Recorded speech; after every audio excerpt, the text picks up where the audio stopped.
Alam mo ba kung ano yung kinakatakutan ko?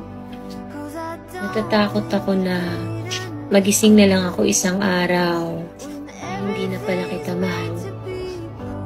Na napagod na pala akong intindihin ka. Na gusto ko na palang sukuan yung relasyong inilalaban ko. Ayokong dumating ako sa point na mawala yung pagmamahal ko sa'yo.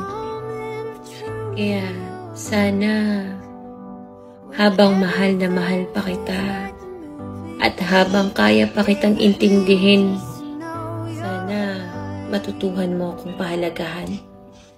Sana makita mo na karapat-dapat ako sa pagmamahal mo. Sana hindi mo ako sayangin. Kasi lahat ng bagay may hangganan. Lahat ng pagtitiis may hangganan.